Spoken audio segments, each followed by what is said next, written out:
பிரதமர் நரேந்திர மோடியும் பிரான்ஸ் அதிபர் ஹாலண்டேயும் படகில் பயணித்தவாறே பேச்சுவார்த்தை நடத்தினர்.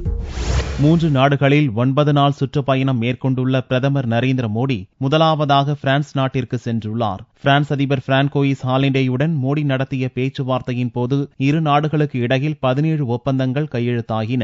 அதன் பிறகு பிரான்ஸ் அதிபர் ஹாலண்டேயுடன் சேர்ந்து பிரதமர் மோடி பாரிஸில் உள்ள செயின் நதியில் படகில் பயணம் மேற்கொண்டார். அவர்களுடன் பிரான்ஸ் அமைச்சர்களும் படகில் சென்றனர். 1 மணி நேரம் நீடித்த இந்த படகு சவாரியையும் மோடி பயன்படுத்திக் கொண்டார். படகு கடந்து செல்லும் இடங்கள் குறித்து மோடியிடம் அதிபர் ஹாலண்டே விளக்கிக் கொண்டே வந்தார். அப்போது இருதரப்பு உறவுகள் மற்றும் உலக அரசியல் குறித்தும் இரு தலைவர்களும் விவாதித்தனர். இரு நாடுகளின் தலைவர்கள் படகில் சுற்றுலா செல்வதை பார்த்த பொதுமக்கள் உற்சாக மிகுதியில் அவர்களை நோக்கி கையை அசைத்து மகிழ்ச்சியை வெளிப்படுத்தினர். கடந்த ஜனவரி மாதம் அமெரிக்க அதிபர் பராக் ஒபாமா டெல்லிக்கு வந்தபோது இருவரும் தேநீர் அருந்தியபடி பேச்சுவார்த்தை நடத்தினர். அதேபோல கடந்த ஆண்டு மோடி ஜப்பான் சென்ற போதும் அந்நாட்டு பிரதமர் ஷின்சோ அபேயுடன் அளித்த தேநீர் விருந்தின் போதும் பேச்சு நடத்தினார். எந்த ஒரு நாட்டுக்கு சுற்றுப்பயணம் செல்லும் போதும் தனி முத்திரை பதிக்கும் மோடி ஜப்பானுக்கு சென்றிருந்த போது அந்நாட்டு இசைக்கலைஞர்களுடன் சேர்ந்து ட்ரம்ஸ் வாசித்து அசத்தினார். அதேபோல பிரான்ஸ் அதிபருடனான மோடியின் படகு பயணத்தையும் அந்நாட்டு பத்திரிகைகள் பிரமாதப்படுத்திவிட்டன.